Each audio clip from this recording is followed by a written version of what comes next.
선한 목자를 만나야 라는 제목으로 같이 말씀을 묵상하고자 합니다. 매일 느끼는 거지만은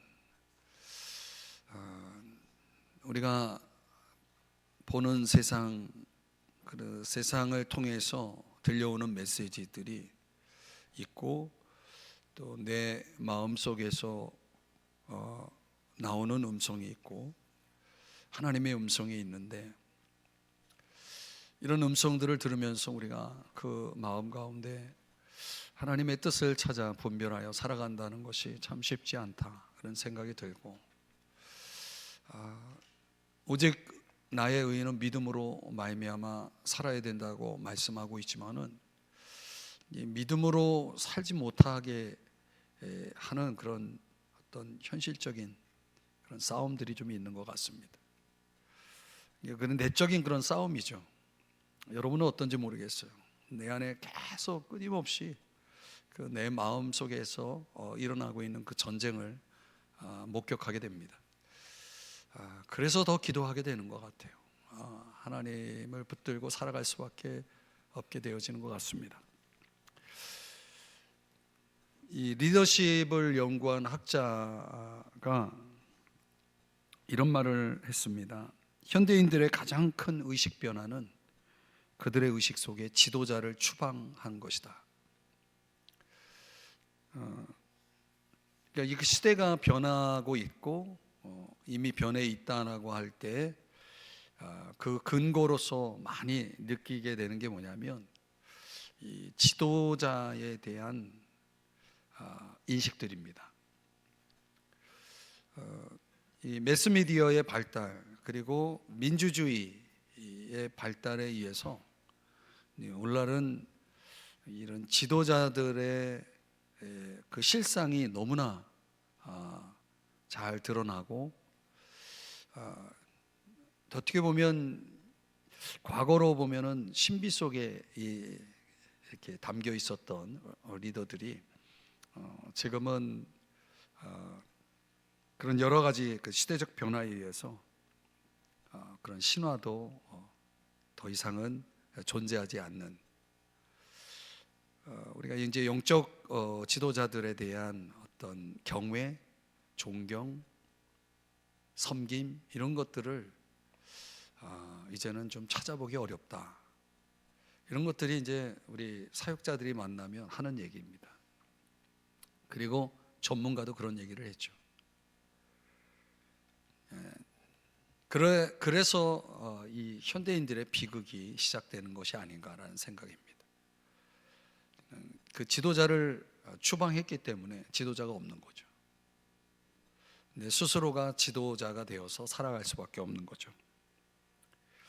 이 바벨론 포로에서 귀환한 이스라엘 백성들이 겪고 있던 문제가 바로 그런 문제였다는 거죠. 어떻게 보면 그 당시에 이런 가짜 목자들, 악한 목자들이 기승을 부리고 있는 그런 시대에 오늘 본문 2절의 말씀에 보면 백성들이 양같이 유리하며 목자가 없으므로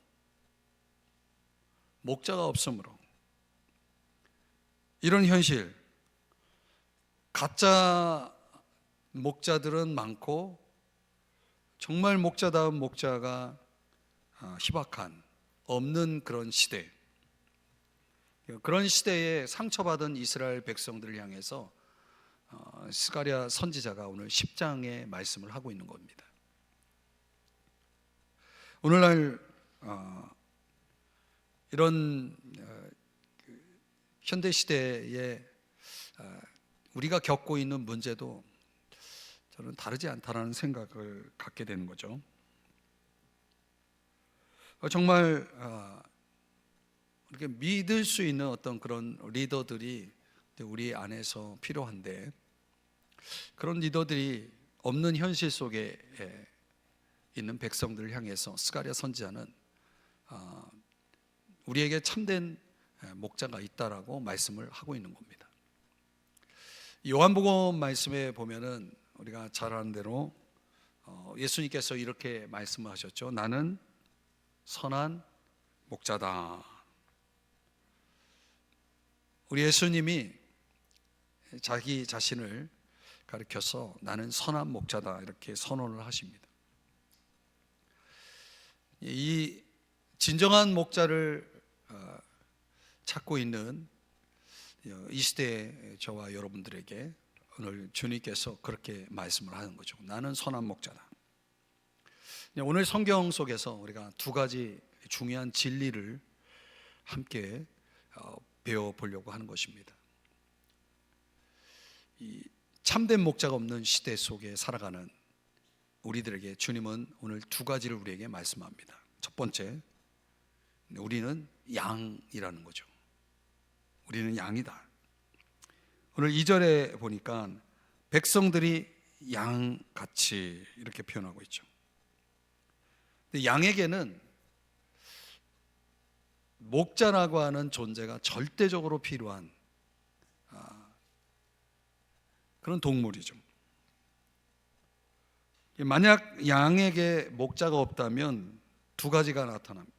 유리하며 곤고를 당하니. 유리한다는 것은 방황한다는 거죠. 곤고라고 하는 고통을 당하는 모습을 가리킵니다. 예수님께서 마태복음 9장에서 이 표현을 사용하고 있는데 9장 36절 세번역으로 보니까 예수님이 그 많은 무리들, 예수님 눈앞에 펼쳐져 있는 모여있는 그 무리들을 보면서 그들을 불쌍히 여기셔서 이렇게 여기시면서 무리들을 바라봤다는 거예요. 불쌍히 여기셨다. 그들은 마치 목자 없는 양과 같이 고생에 지쳐서 기운이 빠져 있었기 때문이다. 이 목자가 없는 양들은 어떤 상태에 있는 겁니까? 이런 상태에 있는 겁니다. 성경에 보면은 양이라고 하는 동물이 어떤 동물보다 많이 언급됩니다. 300번 이상 언급되어 사용됩니다. 나중에 여러분들이 성경 읽을 때 양이라는 단어가 몇 번 나오는지 한번 카운트를 한번 해보시는 것도 좋겠습니다. 굉장히 많이, 다른 어떤 동물보다 많이 언급되는 동물이 바로 양입니다. 양은 어떤 특징을 가지고 있습니까? 여러분들이 많이 들어보셨겠지만 양의 아주 독특한 특징은 양은 이 무방비 상태라는 거죠. 또 외부의 어떤 맹수가 어떤 동물이 공격을 하면 양은 자기를 보호할 수 없는 동물입니다. 날카로운 이빨이라든가 발톱이라든가 뭔가 몸에서 독을 뿜어낸다든가 뭔가 자기를 지킬 만한, 방어할 만한 어떤 것도 존재하지 않는 무방비 상태의 동물입니다. 또 양은 시력이 너무 안 좋아서 이 앞에 양들이 가면 그 양들을 따라가긴 합니다. 근데 방향 감각이 없어요. 눈이 안 좋기 때문에. 종종 길을 잃어버리는 습성을 가지고 있는 동물입니다. 길을 잃어버립니다. 그리고 또 이 양은 굉장히 고집이 세다고 합니다. 제가 뭐 양을 길러본 건 아닙니다. 그 자료를 여러분들에게 책을 통해서 배운 거기 때문에 있는 그대로 말씀드립니다. 양이 굉장히 고집이 세대요. 누구 얘기 같지 않습니까? 그리고 보면은 양은 아주 흰 털, 굉장히 깨끗해 보이지만 가까이 가면 한때 우리 이 삼성지구 저쪽에 그 양목장이 있었던 걸로 제가 기억을 합니다. 그래서 가서 양을 구경해 보면 되게 지저분해요. 쉽게 아무리 목욕을 시켜놔도 쉽게 오염되는 그런 동물이라고 합니다. 항상 뭘 묻히고 다녀요. 그래서 가서 만지고 싶어도 지저분해가지고 더러워서 못 만져요. 근데 오늘 그런 양의 특징들을 오늘 그 스가랴 선지자가 백성들이 양같이 유리하며 그랬어요. 양 같다라고 말하고 있죠. 이사야 53장 6절에도 뭐라고 말씀합니까? 우리는 다 양 같아서. 근데 우리 인간을 양 같다라고 비유하고 있는 것이죠. 그래서 이 길을 잃어버리는 습성대로 그릇 행하여 각기 제 길로 갔거늘, 이 양 같은 습성을 인간이 가지고 있다는 거죠.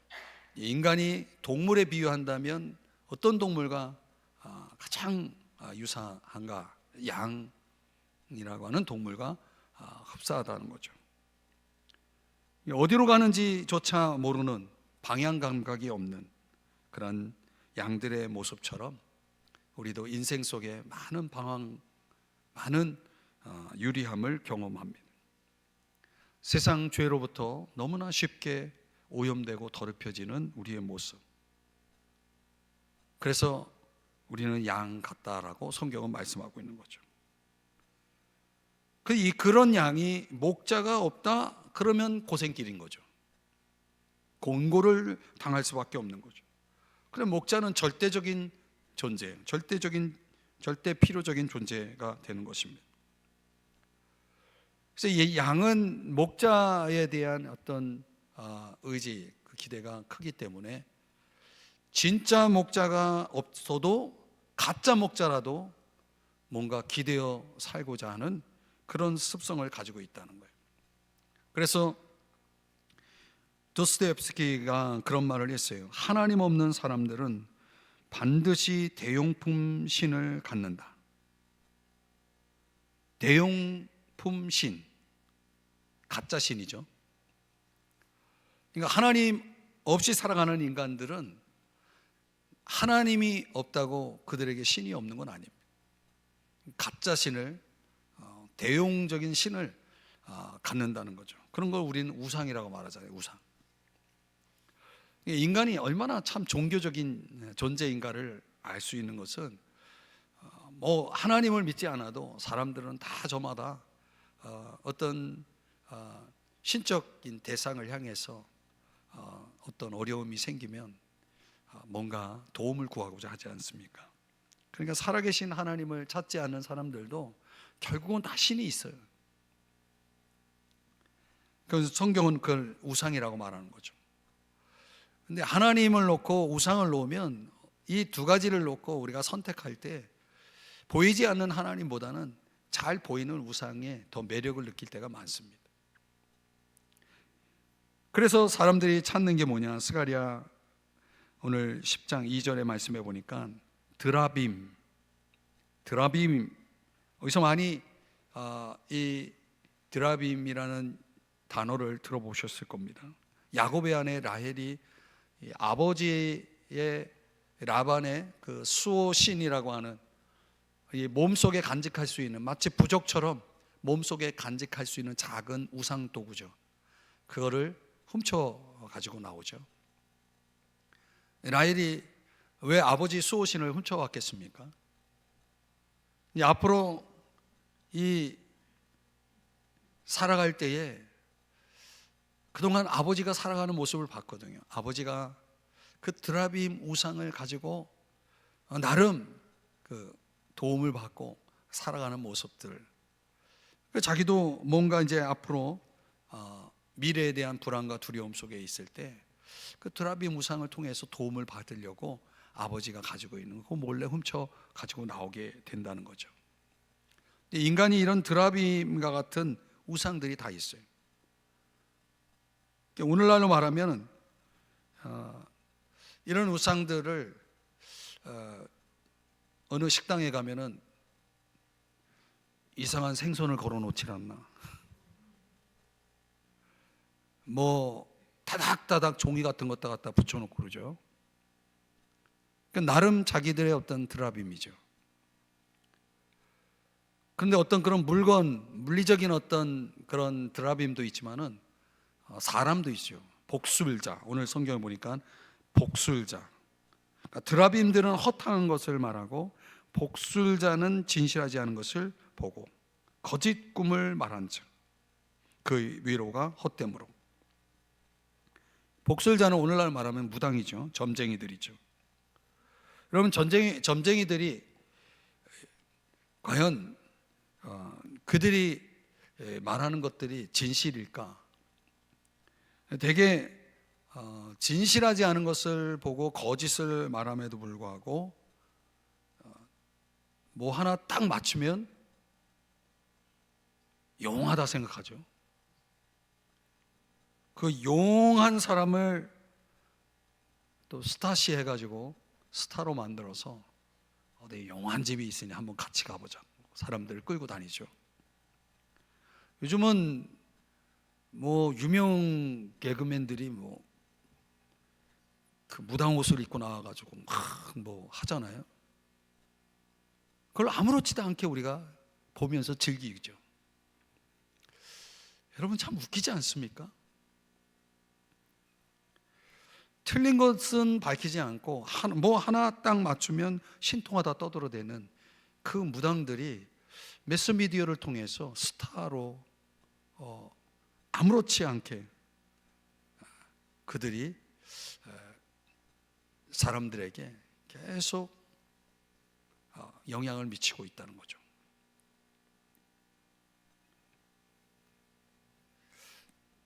이 포로귀환 시대에 이스라엘 백성들 안에도 그런 미혹이 있었던 겁니다. 그 용한 자들을 찾아가서 내 미래가 어떨지 물어보는 거예요. 여러분, 그런 일들이 이 세상 가운데 막 벌어지는데 교회 안에 있는 사람들에게도 그런 일들이 있는 거죠. 그러니까 왜 인간은 우상을 찾느냐, 그런 어떤 종교적인 어떤 그런 모습들을 보이는 이유가 뭐냐, 그게 인간의 특징인 거예요. 인간은 그런 종교성을 가지고 있는 존재라는 거죠. 다만 하나님이 아닐 뿐이죠. 그러니까 하나님이 없는 인간은 다른 신을 반드시 찾게 돼 있는 거예요. 그럼 오늘 성경의 1절에서 다시 한번 1절의 말씀을 한번 우리 읽어보겠습니다. 다 같이 시작. 봄비가 올 때에 여호와 곧 구름을 일게 하시는 여호와께 비를 구하라. 무리에게 소낙비를 내려서 밭에 채소를 각 사람에게 주시리라. 이 포로귀환 시대에 그 백성들을 향해서 그런 미혹에 빠지지 말고, 복술자를 찾아가지 말고, 드라빔 우상에 빠지지 말고, 다 그 헛된 거다, 진실하지 않은 거다, 거짓된 거다. 그러니 누구에게? 하나님에게 구하라. 하나님에게 구하라. 이렇게 말씀을 하고 있는 거예요. 그 하나님은 어떤 분이에요? 비구름을 일게 하시는 하나님이다. 자연계를 지배하시는 하나님이시다. 우리 식으로 말하면 은혜가 풍성하신 하나님이라고 말씀하고 있는 거죠. 그럼 오늘 우리가 참 이런 게 참 답답하고 안타까운 거예요. 그러니까 신앙생활 하다가 마음이 답답하고 허전하고 그러면 우리식의 드라빔을 찾아요. 복술자를 찾아가는 거죠. 좀 용한, 뭔가 내가 듣고 싶어하는 이야기를 해줄 사람을 찾는 거죠. 그런 걸 또 맞췄다라고 생각합니다. 이거 딱 맞네, 내가 듣고 싶은 얘기가 바로 그거요. 여러분, 진실하지 않은 곳에 위로를 찾는 사람들, 얼마나 헛된 겁니까? 그 위로가 헛됨으로 그랬어요. 제발 점쟁이 찾아가지 마세요.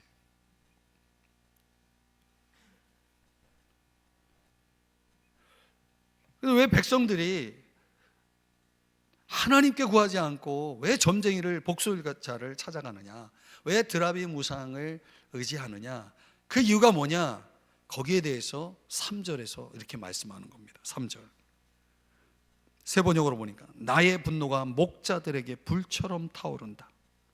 내가 지도자들을 벌하겠다. 왜 백성들이 복술자를 찾는 겁니까? 왜 백성들이 우상을 찾는 겁니까? 이유가 뭡니까? 그 책임이 지도자들에게 있었다는 거예요. 지도자들이, 영적인 지도자들이 성도들로 하여금 참되고 살아계신 하나님을 바라보게, 그 하나님을 의지하게, 그 하나님 앞에 엎드려 기도하게 하지 않았기 때문이라는 거예요. 그래서 하나님이 지도자들을 벌하시겠다는 거예요.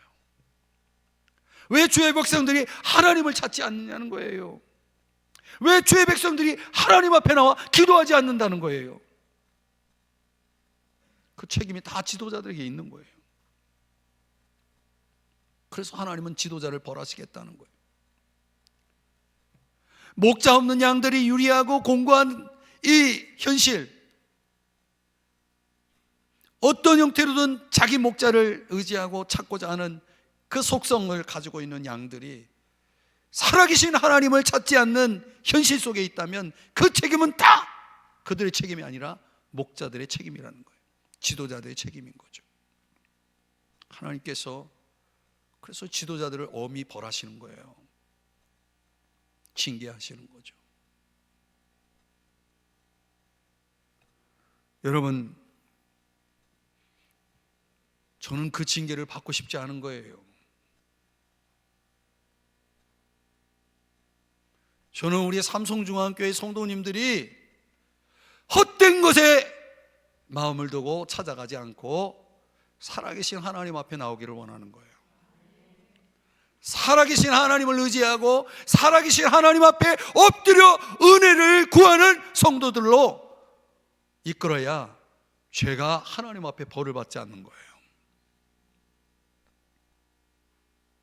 우리는 다 양 같아서 얼마든지 그릇 행하여 각기 제 길로 가는 속성을 가지고 있기 때문에 그런 양들 그냥 두면 안 되는 거예요. 참된 목자 앞으로 나오게 해야 되는 거예요. 참된 목자를 의지하게 만들어야 되는 거예요. 참된 목자 앞에 엎드리게 만들어야 되는 거예요. 여러분, 그렇게 사시기를 주의 이름으로 축복합니다. 여러분, 다른 거 바라보면 안 돼요. 다른 거에 마음을 빼앗기면 안 됩니다. 여호와께 비를 구하시기를 주의 이름으로 축복합니다. 헛된 우상을 포기하고 우리 인생의 유일한 응답이 되시는 그 하나님만 바라보고 의지하고 그분에게 비를, 은혜를 구하는 여러분 되시기를 주의 이름으로 축복합니다. 두 번째로, 오늘 성경이 우리에게 가르쳐주는 진리는 예수 그리스도가 우리의 선한 목자가 되신다는 거죠. 자, 여러분, 오늘 이 두 번째 진리 오늘 분명하게 깨달으시기를 축복합니다. 3절, 예수 그리스도 메시아에 대한 예언적 말씀으로 오늘 3절에서 뭐라고 말씀하냐면 만군의 여호와가 그 무리 곧 유다 족속을 돌보아 그들을 전쟁의 준모와 같게 하리니, 이렇게 말씀합니다. 그러니까 하나님이 친히 우리의 목자가 되어서 유다 족속들을 돌보시겠다는 거예요. 인간 목자가 아니라 하나님이 직접 그들을 돌보시겠다는 거예요. 그들을 전쟁의 준마라는 것은 아주 힘있고 그리고 민첩한 말, 이런 말처럼 우리에게 승리를 안겨주겠다는 약속입니다. 하나님이 우리의 목자가 되셔서 우리의 인생 가운데 우리를 승리하게 만들어 주시겠다는 약속입니다. 4절에서는 세 가지 단어를 주목해야 되는데, 모퉁이 돌이 그에게서, 바로 그 선한 목자 그에게서, 말뚝이 그에게서, 싸우는 활이 그에게서, 권세 잡은 자가 다 일제히 그에게서 나와서, 그러니까 메시아를 비유하는, 예수 그리스도를 예표하는 네 가지의 설명입니다. 모퉁이 돌은 당연히 건물을 든든히 받치는 기초를 얘기합니다. 여러분, 우리의 인생의 아주 중요한 기초, 가장 완전한 기초, 우리 인생의 지도자 모퉁이 돌은 오직 예수 그리스도 한 분입니다. 말뚝은 여러분 장막, 옛날 텐트를 같은 거를 설치할 때 그 텐트를 단단히 묶어주는 그런 말뚝. 예수 그리스도가 우리를 단단히 묶어주는, 흔들리지 않도록, 우리 인생이 방황하지 않고 흔들리지 않도록 우리 단단히 묶어주는, 견고하게 만들어주는 그런 말뚝과 같은 역할을 하시는 분이 예수 그리스도, 선한 목자이신 예수 그리스도라는 거죠. 또 싸우는 활, 우리가 전쟁에 나가서 싸우기 위해서는 무기가 필요하잖아요. 옛날로 말하면 유일한 무기는 뭡니까? 활이죠. 내가 싸워서 적을 물리칠 수 있는 우리의 무기, 싸우는 활, 그분이 우리의 무기가 되어주시겠다는 약속이죠. 우리 예수 그리스도 선한 목자이신 그분이 우리의 무기가 되어주시는 거예요. 우리가 적과 싸우려면 이 무기가 반드시 있어야 되는 거죠. 예수 그리스도의 그분이 반드시 있어야 우리가 적과 싸워서, 마귀와 싸워서 이길 수가 있는 것입니다. 권세 잡은 자, 여러분 마태복음 28장 18절에 보면 모든 권세, 하늘과 땅의 모든 권세를 내게 주셨으니, 예수 그리스도는 하늘의 권세, 땅의 권세, 이 모든 권세를 가지신 분이심을 믿으시기 바랍니다. 그분이 우리의 힘인 거예요. 그분의 능력으로 우리가 살아간다면 우리에게는 아무것도 문제가 될 것이 없는 것입니다. 오늘 본문 5절 말씀에 보면 그분이 또 우리의 선한 목자로서 함께 하시겠다, 이렇게 말씀을 하십니다. 함께 하시겠다. 우리와 함께 하시는 하나님. 그러면서 그들이 싸워 말탄 자들을 부끄럽게 하리라. 적과 싸워서 이기게 하시겠다는 약속이죠. 6절, 내가 유다 족속을 견고하게 하며 요셉 족속을 구원할지라. 내가 그들을 긍휼히 여김으로 그들이 돌아오게 하리니 그들은 내가 내버린 일이 없었음 같이 되리라. 그러니까 우리의 선한 목자이신 예수 그리스도가 저와 여러분에겐 우리를 견고하게 하시는 분이고, 우리를 구원하시는 분이고, 우리를 돌봐주시는 분이라고 말씀을 하고 있는 겁니다. 근데 그분에게 있어서 우리를 이렇게까지 견고하게 구원하여 주시고 또 돌봐주시는 그분은 우리의 인생 앞에 놓여있는 어떤 산도, 어떤 문제도 그분에게는 아무것도 문제가 될 것이 없는 거예요. 그런 든든한 우리의 선한 목자이신 예수 그리스도가 양 같은 우리를 지금 붙들고 있다는 거예요. 그러니까 오늘 우리는 시편 23편 1절에 말씀하는 것처럼 부족함이 없는 거예요. 아멘. 우리가 예수 그리스도 안에, 우리의 목자, 선한 목자이신 그분 안에 있다면 우리는 부족함이 없는 것입니다. 우리에게 필요한 것들 다 약속하고 있잖아요. 승리를 약속해요. 견고함을 주시겠다, 우리를 구원하시겠다, 우리를 돌봐주시겠다, 우리를 승리케 하시겠다. 예, 더 이상 뭐가 필요합니까? 거기에다가 8절, 내가 그들을 향하여 휘파람을 불어 그들을 모을 것은. 이 휘파람이라고 하는 것은 목자가 양들을 모을 때 사용하는 시그널이죠. 그런데 그들을 향하여 휘파람을 분대요. 여기서 말하는 그들은 흩어진 유대인들을 가리킵니다. 하나님의 심판 징계로 인해서 세계 각국으로 흩어진 유대인들을 휘파람을 불어 모으시겠다는 거죠. 다시 그들을 모으시겠다는 거예요. 왜 그들을 다시 모으느냐? 여기 보니까 그들을 모을 것은 내가 그들을 구속하였음이라 그랬어요. 그들을 샀다는 거예요. 그리고 그 다음, 그들이 전에 번성하던 것 같이 번성하리라. 그러니까 그분이 모으시는 양들은, 그 선한 목자이신 그분이 모으는 양들은 뭘 약속받고 있냐면 아주 번성하게 하시겠다라고 하는, 아주 풍성하게 하시겠다라고 하는 약속을 하는 거죠. 그들을 다시 모아서 내가 그들을 번성하게 할 것이다. 10장 10절 말씀해 보니까 거할 곳이 부족하리라 그랬어요. 얼마나 풍성하면 이런 표현을 쓰겠습니까? 11절에 보니까 내가 그들의 고난의 바다를 지나갈 때에, 그들이 고난의 바다를 지나갈 때 바다 물결이 치지만 나일의 깊은 곳이 다 마르겠고, 마치 홍해를 건넌 이스라엘 백성들처럼 하나님께서 그 모든 장애물들을, 그들이 가는 길에 모든 장애물들을 제거해 주시겠다라고 하는 회복입니다. 이 엄청난 약속들이 지금 주어져 있는 것입니다. 그러면서 12절은 다 같이 함께 읽어봅니다. 시작. 내가 그들로 나 여호와를 의지하여 견고하게 하리니 그들이 내 이름으로 행하리라. 나 여호와의 말이니라. 아멘. 여러분, 우리의 삶이 무너지고 깊은 고통 가운데 있을지라도 우리가 주님을 바라보고 그 주님을 의지하고 우리의 선한 목자이신 예수 그리스도를 붙들게 되면 그분이 우리를 책임지고 회복하게 하시겠다는 거예요.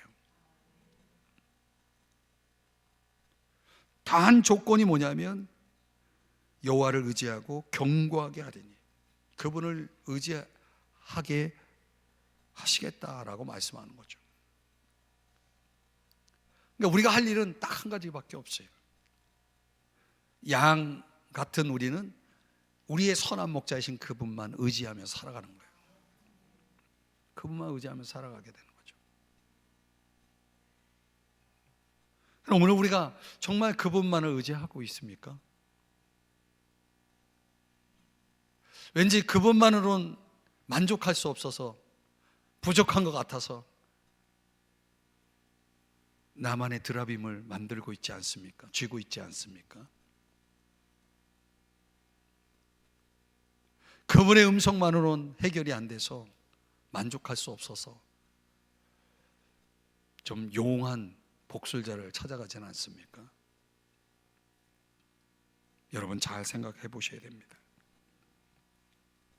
그러니까 우리가 의지할 분은 오직 예수 그리스도, 그리고 그분과 같은 보혜사이신 성령 하나님이십니다. 그러니까 성령 안에서, 성령의 인도를 따라서 성령 안에서 우리 주님 예수 그리스도의 음성을 들으면서 살아가는 것이 중요하다는 거예요. 근데 오늘날 많은 사람들이 그 중심을 잃어버리고 있어요. 그분에게 들으려고 하지 않고 엉뚱한 곳에서 들으려고 해요.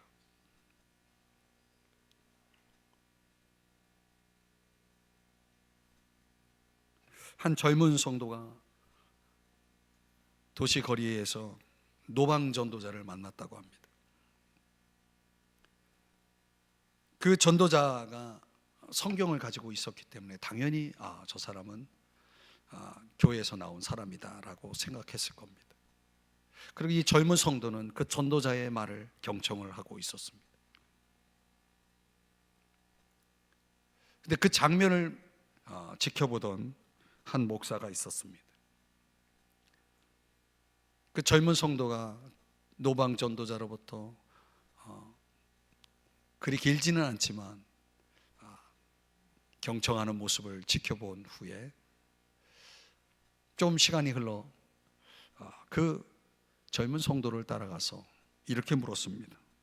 그 노방 전도자를 어떻게 생각하시나요? 그러자 이 젊은 성도가 이렇게 대답했다고 합니다. 그의 말을 듣는 내내 제 마음이 이렇게 말했습니다. 거짓말쟁이, 거짓말쟁이.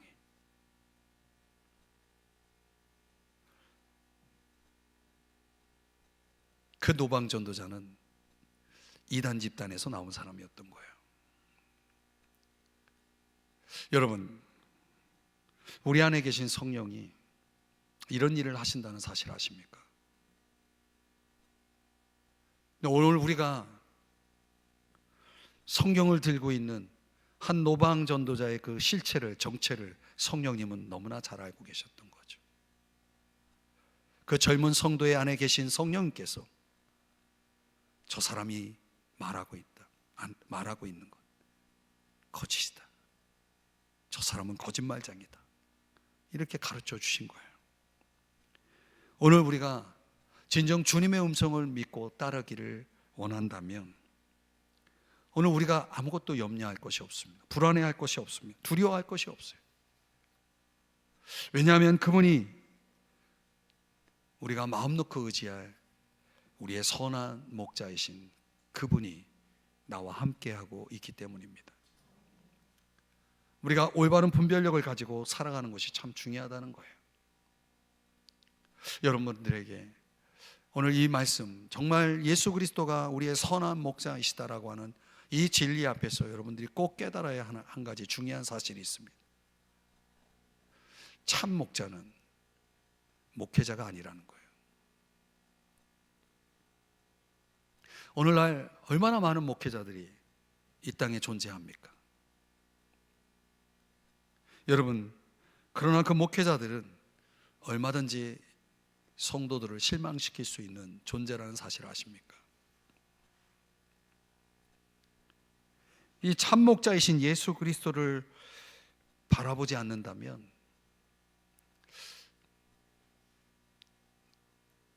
목회자를 참목자로 바라보고 따르다가는 어쩌면 그들에게는 실망이 찾아올 것입니다. 결코 인생에 경고할 수가 없습니다. 이 땅의 모든 목회자들이 정신을 차려야 될 것은 성도들의 초점이 목회자에게 있어서는 안 된다는 거죠. 목회자가 초점이 될 수 없습니다. 얼마나 많은 사람들이 그 목회자를 초점을 맞추고 신격화하고 그들을 따라갑니까? 매우 위험한 일입니다. 참된 목회자들은 자기에게 초점을 맞추지 않습니다. 자기를 따르라라고 말하지 않습니다. 오히려 예수 그리스도를 따라야 한다라고 가르칩니다. 예수 그리스도를 바라봐야 한다라고 가르칩니다. 예수 그리스도만을 의지해야 된다라고 가르칩니다. 그게 참 목자입니다. 그게 참된 목회자입니다. 성도들은 오로지 하나님, 예수님, 성령님만 바라보고 살아야 되는 것입니다.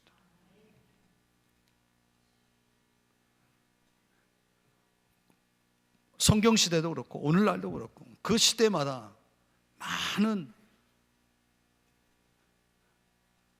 하나님의 이름으로 일하는 자들이 존재했습니다. 그 누구도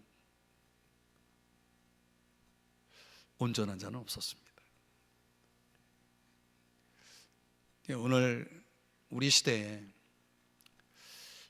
잘못된 목회자를 따라가는 경우도 있고, 어떤 경우에는 우리가 생각해 볼 때는 이 변질된 목회자들, 성령으로 시작했다 육신으로 마치는 목회자를 이렇게 실족되는 그런 일들도 많이 일어납니다. 이렇게 설교하고 있는 저는 어떤 존재인가? 저는 이 오늘 본문 말씀 속에서 참 많이 저 자신을 들여다보았습니다. 정말 우리가 신앙생활하면서 고백하기 어려운 것이 있다면 나에게 정말 목자가 필요하다라고 하는 것을 인정하는 일입니다. 나에게 목자가 필요하다. 예레미야 10장 23절의 말씀에 보면 이렇게 말씀하죠. 여호와여, 내가 알기에는 사람이 자신의 운명을 다스릴 수가 없고 삶의 방향을 마음대로 조정할 수도 없습니다.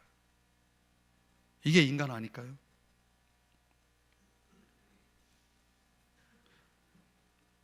이거를 인정할 수 있어야 되는 겁니다.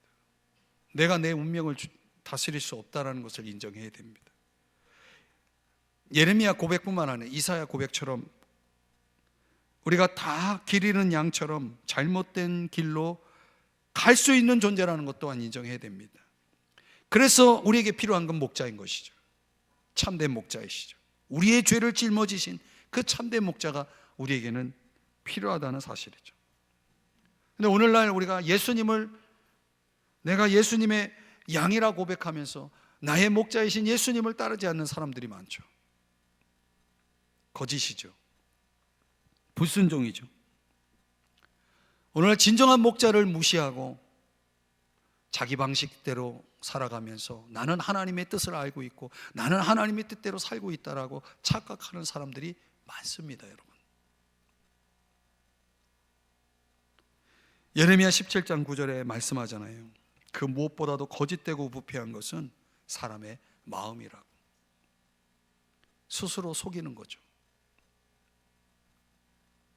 오늘 우리가 정말 주님을 믿고 따르면 따를수록 느껴지는 건 뭐냐면 참 대책 없는 양이 바로 나구나라는 것을 느끼게 되는 거예요.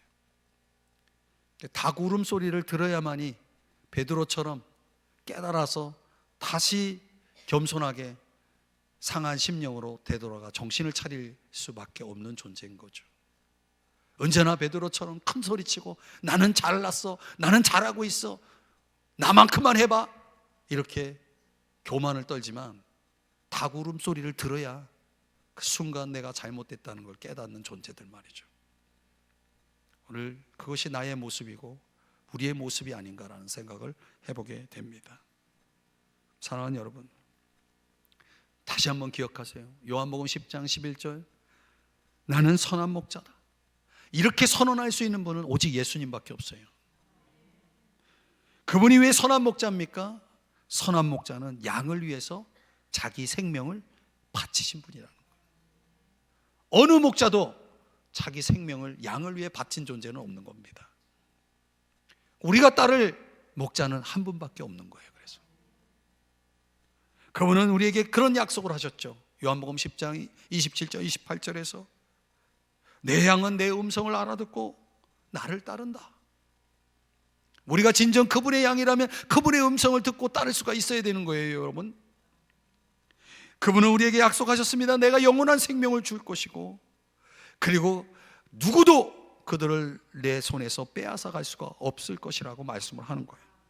그래서 우리가 이 선한 목자이신 이분을 만나야 되고, 이분을 의지해야 되고, 이분을 따라가야 되는 거예요. 그러면 저와 여러분의 미래는 아무것도 염려할 것이 없어요. 두려워할 것이 없어요. 그분이 함께 하실 겁니다. 그분이 여러분을 지키실 것입니다. 그분이 여러분들을 인도해 주실 것입니다. 오늘 이 밤에 여러분 그렇게 결단합시다. 나는 오직 선한 목자이신 예수 그리스도만을 믿고 의지하고 따르겠노라. 기도하겠습니다.